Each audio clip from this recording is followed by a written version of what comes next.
I became this sober vet. Don't live, don't live, don't live.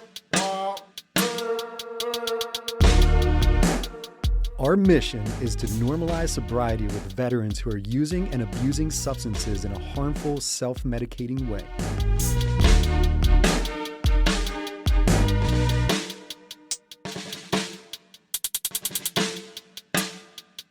All right, world, welcome back. We are on episode 7 of This Sober Vet. I am joined by the world-renowned Dr. Teresa Thomas. How are you, Dr. T? I'm doing well, Joe. How about yourself? Looking good, feeling good. Looking good, feeling good. All right. You can't beat that. No. So I'm very excited about today's guest because he is close to home for me. He was a graduate alongside myself of Octorara High School, which is a small town in Ackland, Pennsylvania, is where Octorara High School is. We're both graduates of the year 2000, which is pretty exciting. Now, if you remember from episode 1 of my story, my senior year was not the best for me. I had my own desk in the in-school suspension room. I was on academic probation for my senior prom. I had to sign a paper to be able to walk on graduation. Needless to say, the principal at the time and myself did not get along too well. And it even boiled down to the point I brought my yearbook in today to reference. Because of my relationship and because of my just all over being a class clown and not exactly following the rules, my picture was omitted from my senior yearbook, which Wow. I was very upset with. My parents were very upset because we turned it in on time. Like, we did everything right on our end, but I feel like the principal at the time kind of got his last dig in by, you know what, I'm not even putting this kid's picture in the yearbook. So on the flip side of that, I actually got my redemption come 2021 when, through my good works with J-Dog, through being on Operation Hidden Treasures, and I also started a local veteran business owners group called Golf Yankee 6. So through those good works, I was actually inducted into the Hall of Fame at Octorara High School circa 2021. So what I have to say about that, and I mean this with all due respect to the principal at that time, suck it. Yeah, that felt good, Dr. T. What is that called? I bet it Is that did. something in your world where someone kind of celebrates something? You know what? That's just being free. Just being free. Your authentic self. I love Absolutely. it. It's a You were beautiful kind of like Mike Seaver, huh? Who that? Who's Mike Seaver? From Growing Pains. Growing Pains. You never uh-oh. Really? No, I think you're aging yourself. I remember watching Growing Pains, but I don't know the actors' names. You should have known. Growing Pains? No? Never mind. Disregard. So anyway, I say all that to say this. I would like to welcome today's guest, which is a 2000 alumni of Octorara High School, Army veteran Troy Sherlock. How are you? Hey, good morning, Joe. Welcome, brother. It's good to see you. It's been a while. Nice to see you guys. Yeah, absolutely. So if you wouldn't mind just kind of starting at the beginning, can you tell us what branch, why you joined, just kind of that story to start? Yeah, absolutely. So like you had referenced, Joe, your senior year was probably not your most exciting on the record. For me, I joined the delayed entry program back in my 11th grade year. So going into my senior year, I already knew that I had to behave myself. So I kind of tried to calm down a little bit and focus on just graduating, because I was, right there with you. I wasn't the top performer in the class or anything. So long family history of the military. So that was the reason I knew from a very young age that college probably was not going to be for me. So I knew going into it that I was going to join the Army. I just didn't know what I was going to do in the Army. So I went in August of 2000. I joined the Army. Get out. I went in August 17th. So you and I left around the same time. You beat me, brother. I didn't get in until the 23rd. Okay. So when did you take your ASVAB then, in 11th grade? That's right. Interesting. Wow. Okay. Nice. Very cool. And funny story, I took my ASVAB because I walked into school that day and the Army recruiter was standing there and he said, anybody that wants to get out of an entire day of school, come take your ASVAB. That's the same reason I took it my senior year. Yeah, just to get out of class. I had no intention of Yeah. joining. It worked. It worked. Yeah, look at us now. That's awesome. So, what was your MOS? What did you end up choosing?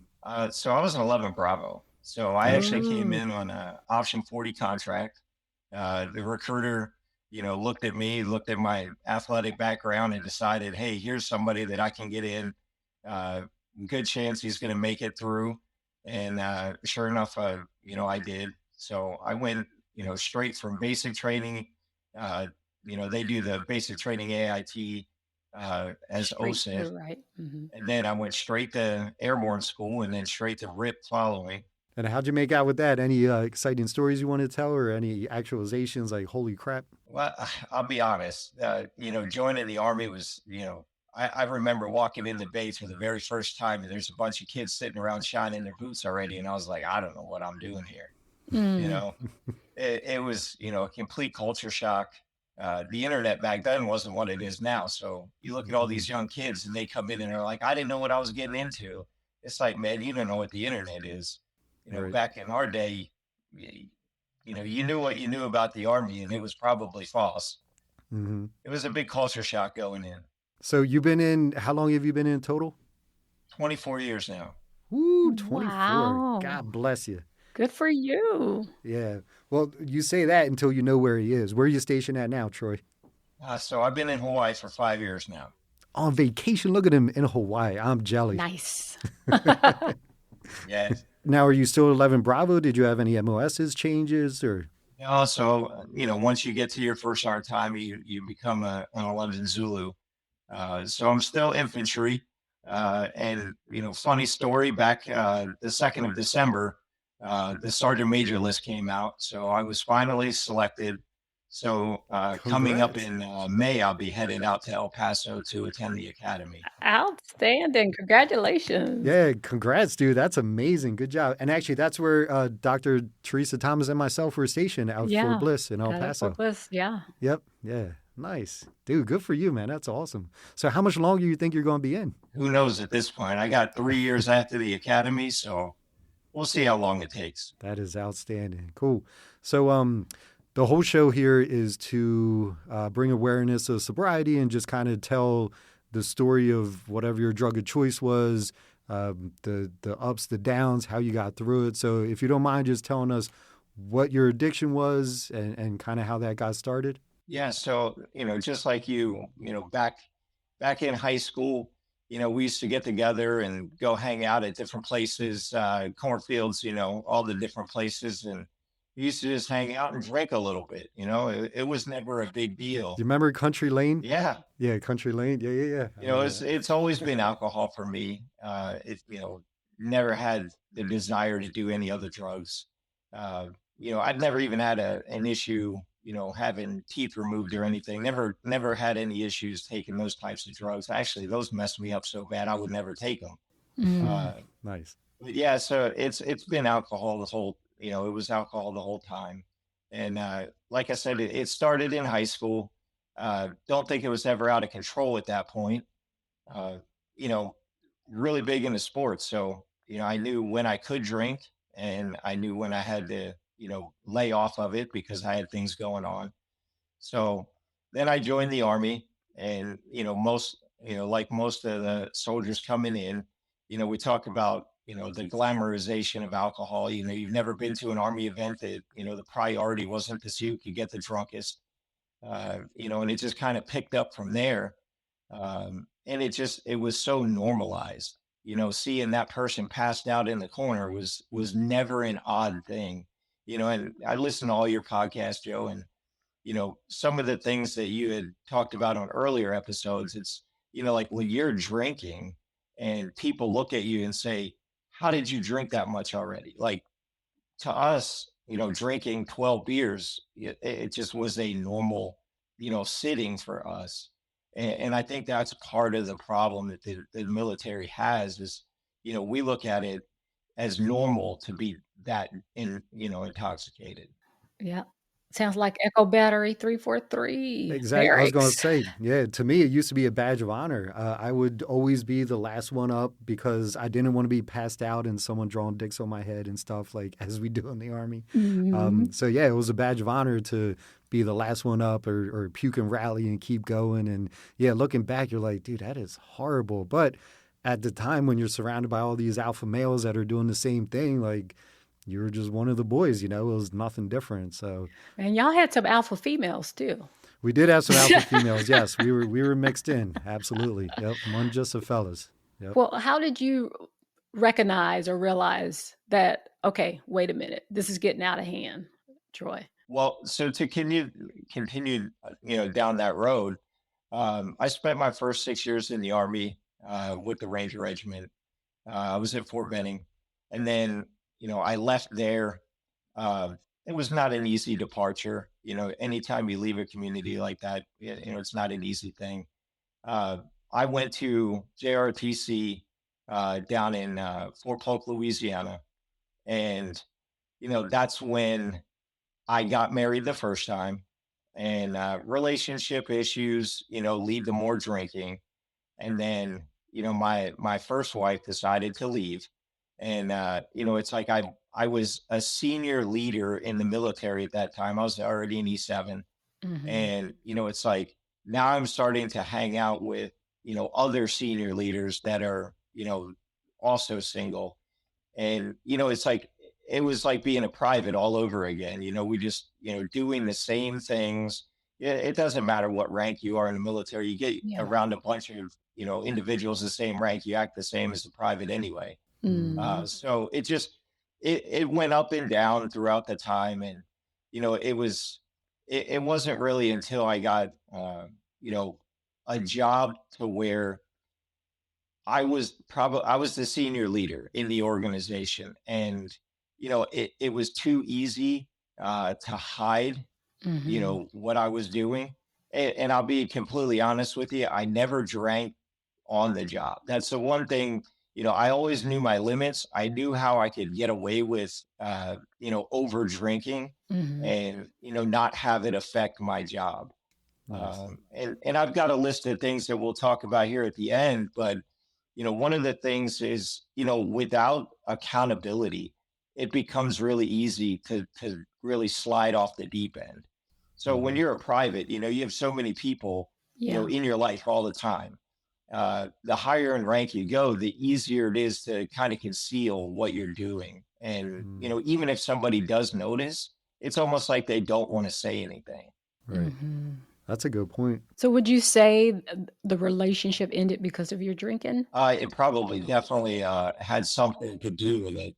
Uh, but I think it got worse, after she decided to leave. Gotcha. I think the part that hurt the most was, we had just had a child together, Mm. Mm, and he wasn't even 1 years old when she decided Yeah. to up and leave. So, you ouch. know, Yeah, I that's tough. I had seen divorced families, and I never wanted that for myself and for my child, and I think that's why I took it so hard. Oh, Mm. yeah. So relationship is great now. I mean, my son was just here for Christmas. This is the third time Oh, that he good. was out here, for Nice. Christmas. So he absolutely loves it.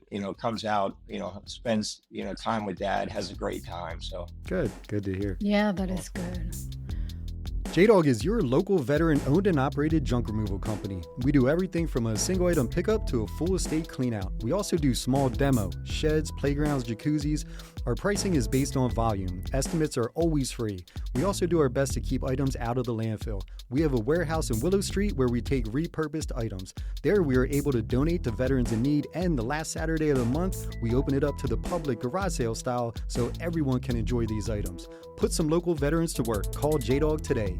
844-GET-JDOG or 484-467-1424. Okay. Did you have an aha moment? yeah, absolutely. So you know, there was a time where, I had gotten my son, and he goes to bed, and now I'm, sneak off into my bedroom and drink by myself, right? He'll never know. It got to the point where I was realizing that, you know, it wasn't right. Um, I wasn't going to be present for him, if I was constantly trying to drink. Mhm. So, personally, I thought, okay, well, my health is going downhill. I'm getting older. I'm not able to drink as much as I used to be able to, and still maintain those height weight standards that the Army requires. So Okay. with all those things, together, I, told myself, all right, it's time to stop drinking. Um, so I had gone a couple months, and then a really good buddy of mine uh, that I was in the Ranger Regiment with, he actually was coming down to Fort Benning to look for a house, and he asked me if he could stay with me for a night or two. So I said, sure, man. So he came into town, and we went out to dinner, and immediately he orders a drink, and he looks at me and he's like, "You're not drinking?" And I was like, "No, man. I honestly think that I'm just going to take it easy for a while. I'm going to quit drinking. I got to get my life back on track." And the guy was like, "Hey, man, that's really admirable." Well, that trip went fine. And then, 2 months later, he calls me again, says, "Hey, I found a house. I got to come down, sign some paperwork, whatever. Do you mind if I stay with you again?" I said, "Sure." So he comes down again. It was at that point that we went out, and he talked me into drinking. No blame on him. It's my Mhm. decision. Mhm. And, it just kind of went right back to where it was at the beginning. And, uh, a couple months later, he's actually moved into his house. Him and his wife and kids, they're all living there. And I had gone over to their house, and I'm, drunk. Shouldn't have, obviously shouldn't have been that drunk, Mhm. especially around his family. And he pulled me aside and said, "Hey, man, I thought you were, going down this path of, quitting drinking." And I was like, "I can't do it, man. I just can't. I've Mm. tried and I've tried and I've tried. And, I have no problem stopping drinking for 3, 4 days at a time to go to the field. But Yeah. as soon as I get back, it's like I'm trying to make up time." Right. Mm. So he said to me, he said, "Look, dude, we need to get you some help." He's like, "I think it's time." And, it's again, it's with friends that know, he's, somebody that I would put my, full faith and confidence in, somebody I've known for years and years and years. He actually had, well, we had a mutual friend that he had actually gone through a rehab program. And God bless them. They talked me into it. Um, they basically told me that, hey, there's this program out there, they'll take you there. And then, it'll be a good opportunity for you to get sober and then come back and just go back to work. And I was really hesitant in the beginning. I was like, Okay. no, I don't want to do this. Um, actually, that's a lie. I told them I wanted to do it, but I Mhm. don't think that I was actually going to go through with it. Okay. So 2 or 3 days go by, and my buddy calls me and said, "Look, you're doing this, or I'm going to go." And at this time, this gentleman, outranks me pretty considerably. Mhm. He had gone the green to gold route and was, he was a major at the time. And he Oh. said, Okay. "I'm going to go to your commanding officer if you don't go check yourself in at the hospital." And I said, "All right, man, look, I'll do it. I'll do it tomorrow." And he goes, "No, we're doing it right now." And I was Dude, like, go "Oh ahead. man, Wow. that's rough." And Mhm. so he got me, and I went to the hospital. Now here's where it gets a little crazy. They could not take me into this rehab program. They didn't have any slots. Oh. So Mm, I'm sitting jeez. at the hospital, telling them like, "Hey, I'm going into this program," and they're like, "No, you're not." And it took the two of these individuals, one of whom is a chief warrant officer, and the other one was a major at the time. They said, "We're not leaving until he gets a bed." And Wow. it took some Buddies like hospital. that. Yeah, Buddies like that, yeah. right? So Wow. it took some hospital administrators to actually allow me to check myself in to the behavioral health floor of the hospital. Now, I don't know if you've ever been to the behavioral health floor of the hospital, but it's one of those under lock and key areas where you can't Yep. just come and go. And Mm, okay. so I had to voluntarily put myself in there for a week. And the thing was, I could have left at any time. There was nothing keeping me there other than my own self will. So yeah, I was in the hospital for a week until they could move me to this facility to go through the 29-day inpatient rehab. That was a whole adventure in itself. I call it space camp just so people don't know what I'm talking about. But I tell them when I was at space camp, this happened, that happened. But yeah, so I went up to Fort Gordon and I was in a hospital up there, and that's when I started to realize that, I was the problem.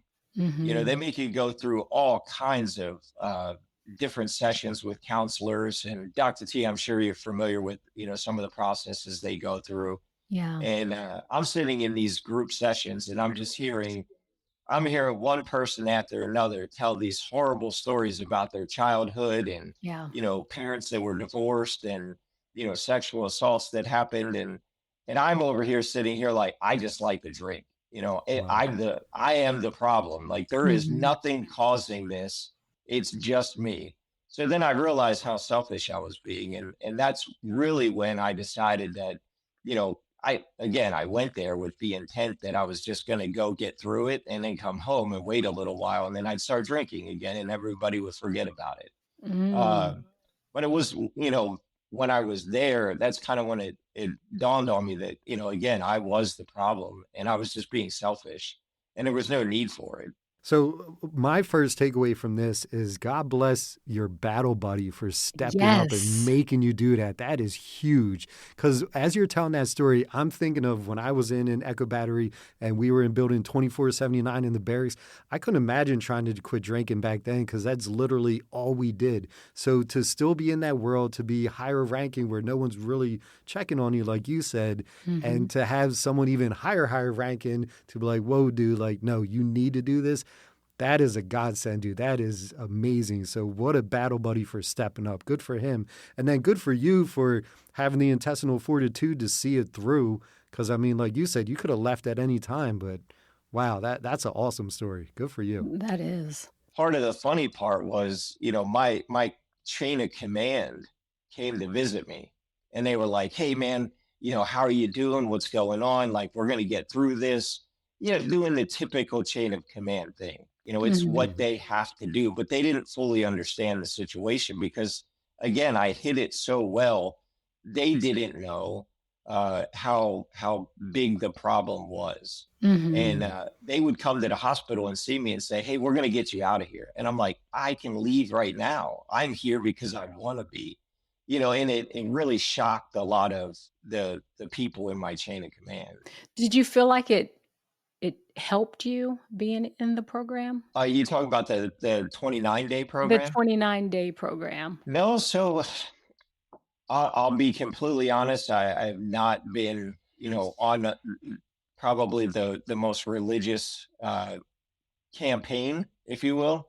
Uh-huh. So part of the process that they do up there at Fort Gordon is you have basically a 2 weekly field trips where they'll take you to different AA meetings, and the AA community in that area is extremely robust. So they're taking you to different meetings so that you can see the setting and you can, it's basically to help you pick an AA program when you get out of the rehab center. Uh, Right. it just it was not for me. It Um, didn't resonate with you. Yeah. no, they talk a lot about a higher power and things like that, which you know, I believe in God. I just am not a practicing, Christian or anything like that. So there was a lot of the information that was coming out of the AA meetings that just didn't work for me. But I will tell you the thing that helped the most was I think it was the fear of losing my job. Mm. At that point in time, I hadn't hit 18 years yet, so the army couldn't force retire me if I did something stupid. I was told when I went into this program that if I didn't make it out of that year sober, that the army could kick me out for failing Sud C. So what I ended up doing was Mm. after the program, I was going to the hospital.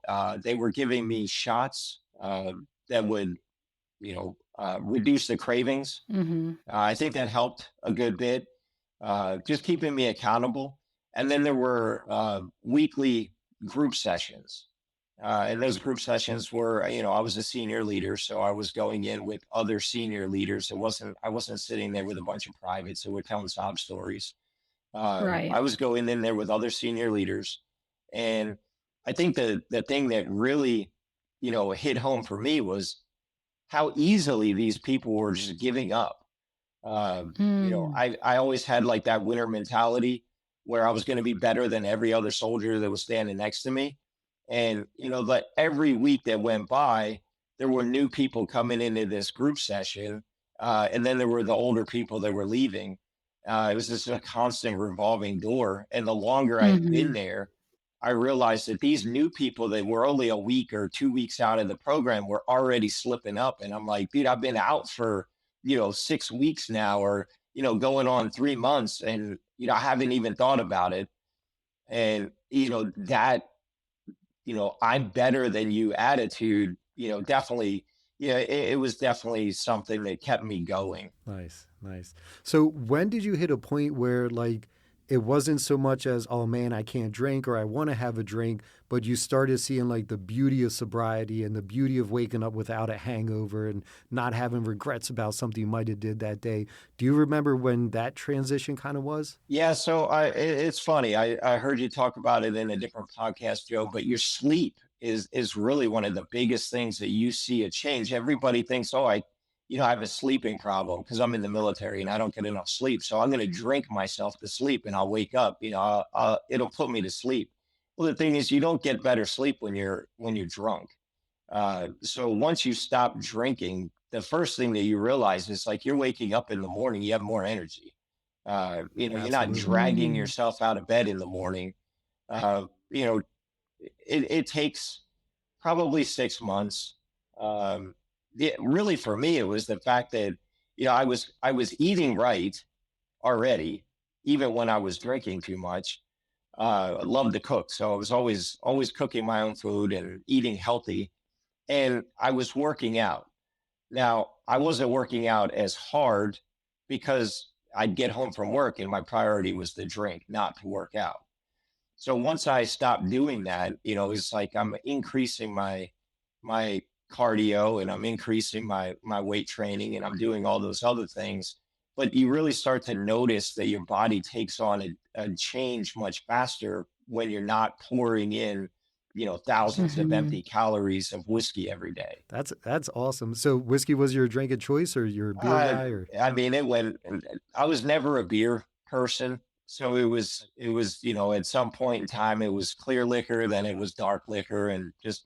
I think there was a time after my divorce where I was probably the brokest D7 in the army, and it was whatever I could get my hands on at the time. nice. Did you settle for like Mad Dog 2020 or you didn't go I that was route? like E and J. Yeah, Irk and Jerk. Okay. Nice. Nice. We often talk about a support system as well, Troy.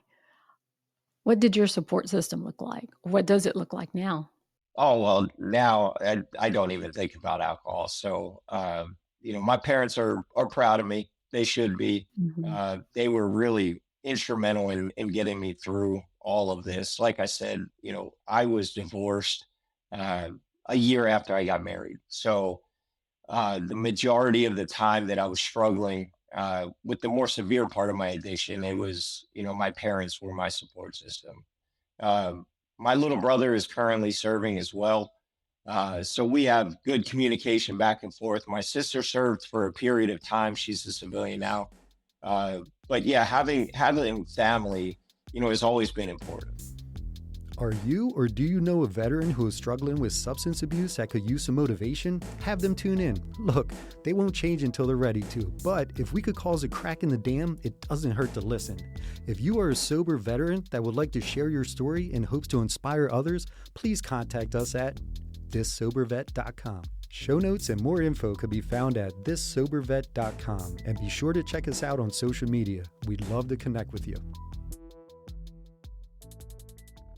when a lot of people quit drinking, they notice they have a lot more free time and they get kind of bored, and that's when idle mind, the devil creeps in. So what do you fill your time with now? Are you focused more on the fitness aspect? Do you do more stuff for work, or like what did you do to kind of fill that time now that you're not drinking? Yeah. So now I can honestly say, I've been sober long enough that my life, my patterns of behavior have completely changed.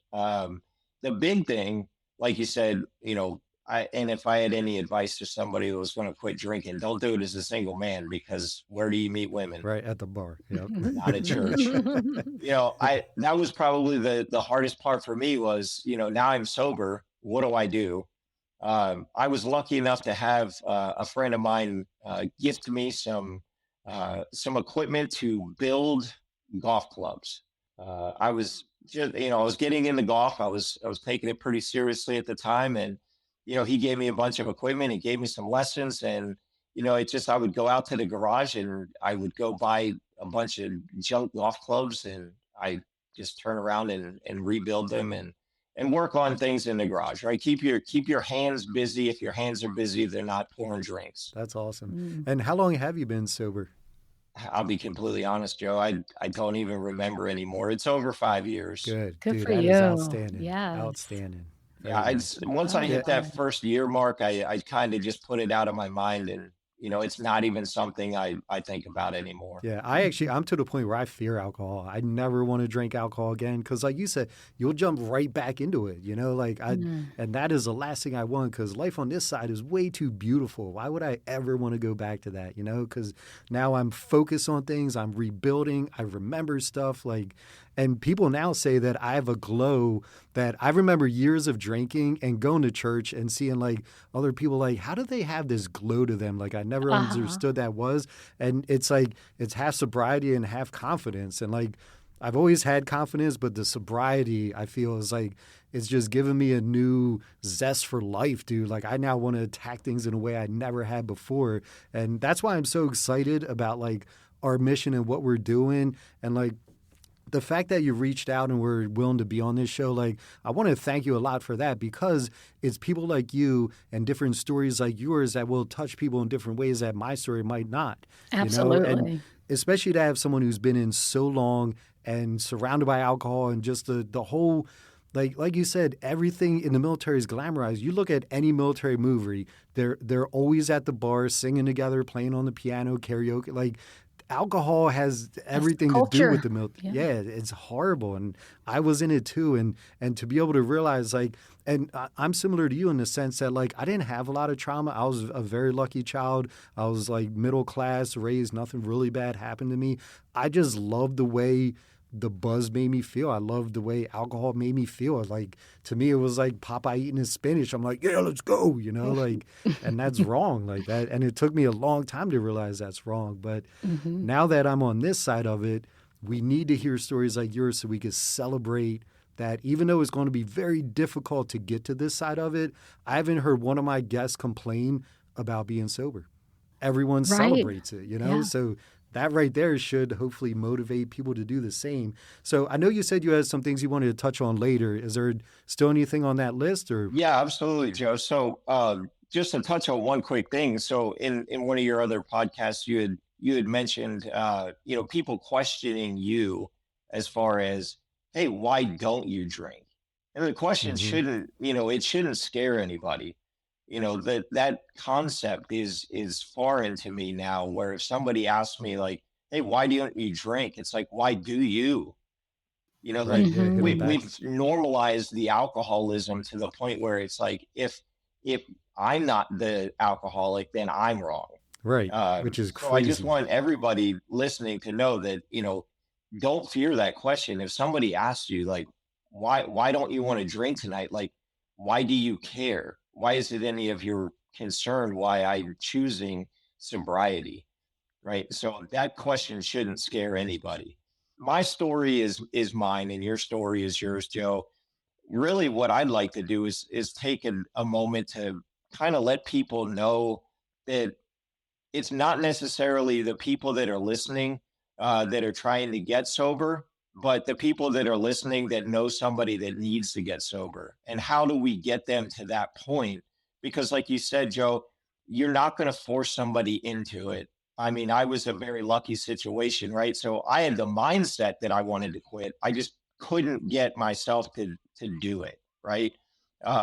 So having that support system. So, again, the first part, is recognizing the problem. So, in Alcoholics Anonymous, you always talk about, you got to identify that you have a problem, right? Um, so you can either self-identify, or somebody that is in your support group can tell you, hey, look, I think you have a problem, right?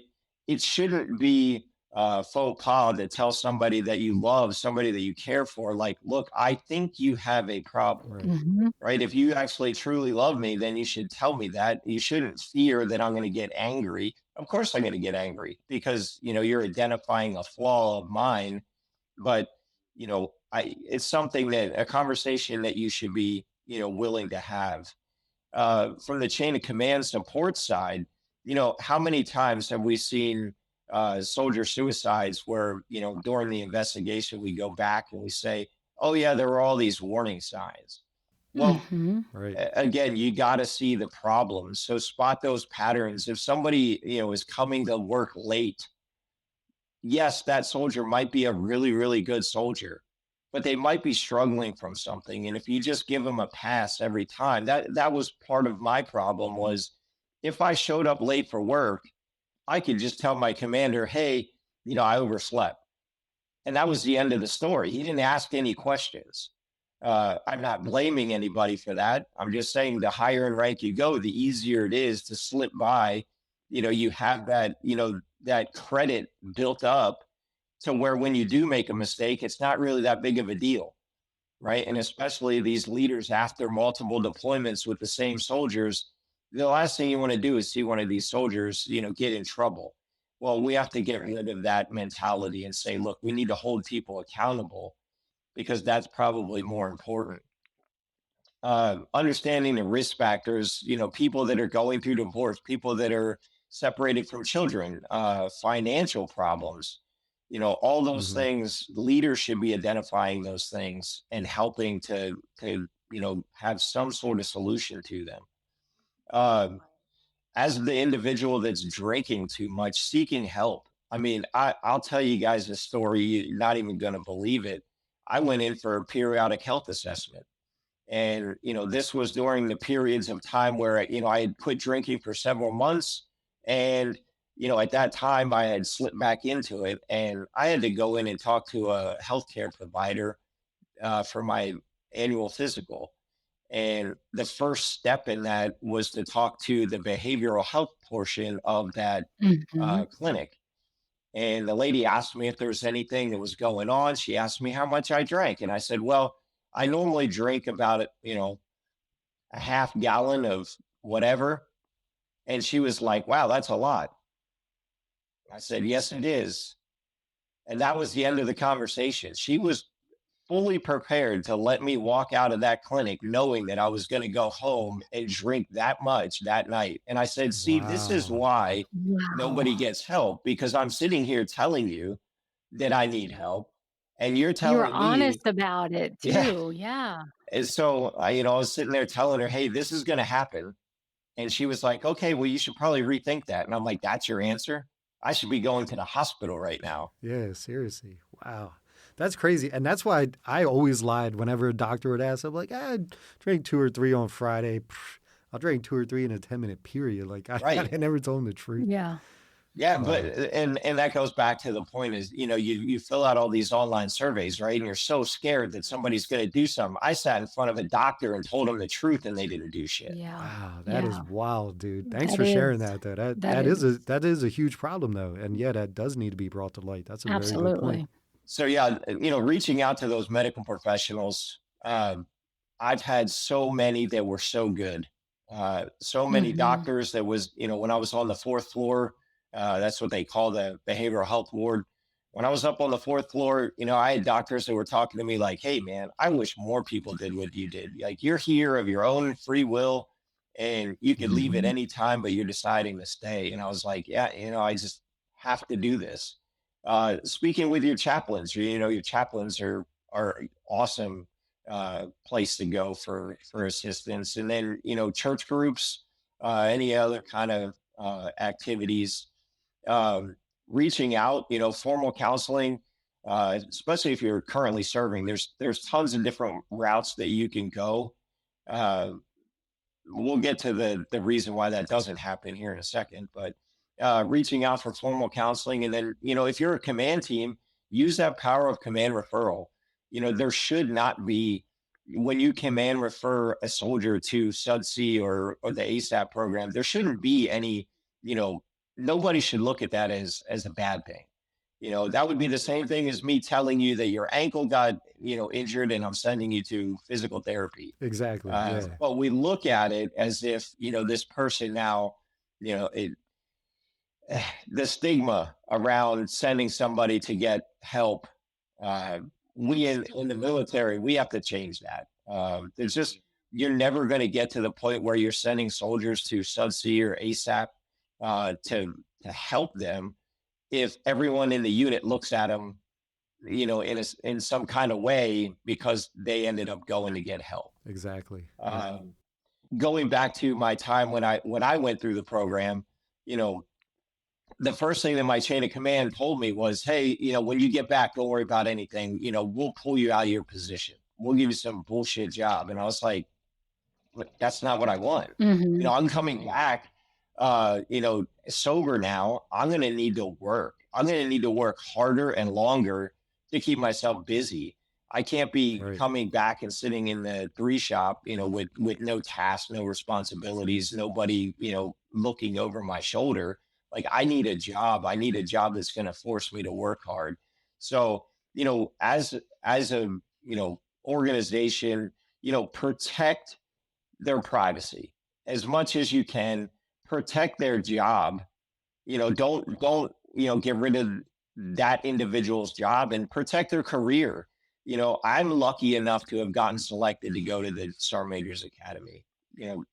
That's got to be God's hand. There's no other explanation, because if I hadn't gotten selected this year, 2026, I would have hit my retention control point and I would have been out of the military. So I made the right decisions. I had the right support group around me, and it allowed me to continue on in my career because of the people that were supporting me. And again, I had some long conversations with my then battalion command sergeant major and battalion commander, and they fully supported me. I think I had built up enough credit with them prior to going in the program that when I came out and I told them, look, this is what I need from you, they fully supported me. And that was one of the reasons why I was successful. Having support systems in place that support your goals and hold you accountable, right? That chain of command, as soon as I got out of rehab, that chain of command would reach out to me and say, hey, how are you doing? Just randomly. Good. At first it was probably because they Hmm. wanted to catch me slipping up. But at the same time, it doesn't matter because it did hold me accountable. The other Right. part of the program that I was in, that, they had weekly drug screenings. You never knew when it was going to happen. You would just get called to the hospital and they'd say, here, you know, take this UA. And that's, one of the accountability measures that I had in place. And it was very helpful for me. Again, like I said from the beginning, I don't know if I was planning to go through this process to take it seriously, if I was just trying to get some of that credit back from my friends and family that thought I had a problem. It wasn't until I got through it where I actually had the accountability that actually helped me get beyond the craving phase to where I could start Hmm. to rewrite my battle rhythm, if you will, to where Right. I no longer need the alcohol. I can do everything that I was doing prior to better, but I also have, flipped that switch in my brain to where when I'm in line at the shop and conveniently they have the little airplane bottles right next to the checkout. God only knows why they do that, right? Yeah. So I can get past that rack and make it to the checkout window without, grabbing a couple bottles for the ride home. So, Hmm. you have to get past that point.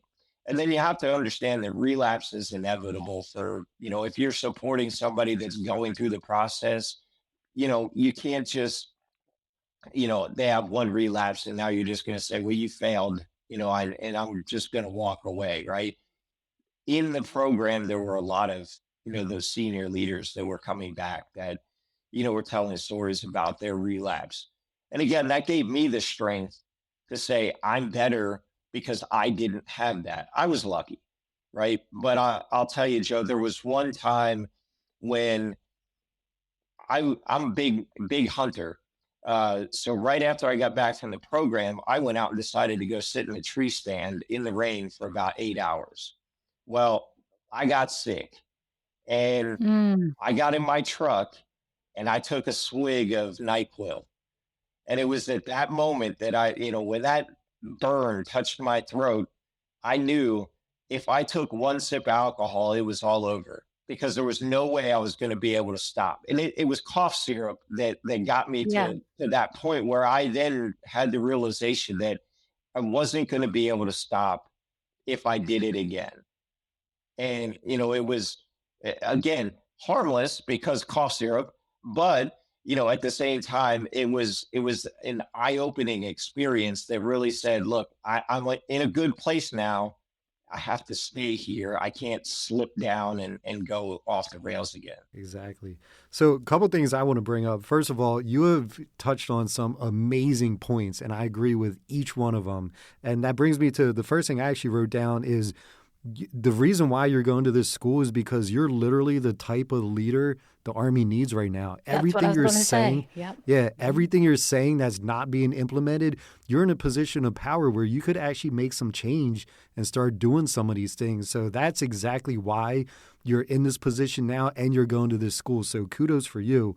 And what just you were saying before is, yeah, never take the job away from the soldier because that's their purpose. That's the only thing that keeps them driving forward and not drinking because they can now focus on cultivating themselves in their position and whatever their MOS is or whatever they were doing. So yes, Right, but it's even more than that, Joe. It's the change of responsibility, the change of command, the change of hours. All those changes are bad for somebody that's going through the recovery process. true, Mm-hmm. Right. So if correct. you move Mm-hmm. somebody from being a company first sergeant to being in the S3 shop, that all that turbulence is going to be, bad for that person Absolutely. versus, hey, keep them where they are, hold them accountable. You have the structure in place, Right. with the company XO, the company commander, and all of the other individuals within that organization, to hold that individual accountable. You know, I don't see it as something that you shouldn't be moving that person out of their position. Yeah, I agree 100%. And then also, lastly, you're talking about when you're checking out in line in the airplane bottles. So my poison of choice was Southern Comfort and Coke or Pepsi, whatever they had. So about a year after I quit drinking, there's a gas station called Rutter's up here. And I go into a Rutter's to get gas. And this was during the workday. And when I'm going to check out, they now have bottles where in Pennsylvania, before you couldn't sell beer or anything at gas stations, that just started. So now they have bottles of Southern Comfort like this size as you're going to check out. So before where I would have to make two stops, one at the liquor store, one at the gas station to make my potion, they now have both of them there. And as soon as I saw it, I was like, the devil's messing with me. I was like, this is a devil saying, hey, Joe, it's right here. You don't even have to make two stops. And I tell the devil the same thing I tell the principal, suck it. So, yeah, I'm just like, to me, it's just When I was crazy. going through the process, by myself to try and quit drinking, I was working on Sand Hill. They have a little shopette there that I would pass before I would go home, and that's where I would grab whatever I wanted and then head on to the house.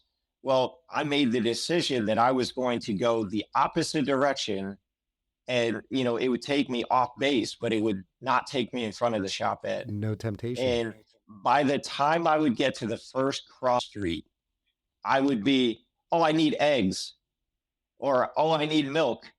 So I would talk myself into going there. And then I would say, hey, I'm just going to get a small bottle tonight. I don't need the full thing. Right. Yeah. So by the time I would get home, then I would drink that real quick. And this is how bad it was, Joe. I knew exactly what liquor store that I could go to only taking right hand turns. Why does that matter? Because you don't have to stop at the red light. So I could get there faster and get my liquor and go home. That's when you notice that you have a problem. Wow, interesting. Yeah, Thank you for sharing. That's pretty wild. absolutely. Wow. Nice. Well, I think this is great. I am so proud of you and where you are today. And like I Yes. said, you are the leader the military needs now, dude. So I'm so pumped you're going to that school. That is awesome. Is there anything else that you would like to say to someone who is actively taking that right as they're listening to this podcast? Just know that it's better on this side. And I'll tell you, I all the fun times that I had, growing up in the Army, being drunk with my buddies, I I don't think that I would enjoy it less if I was sober. My name is Troy Sherlock, and that's how I became this sober vet.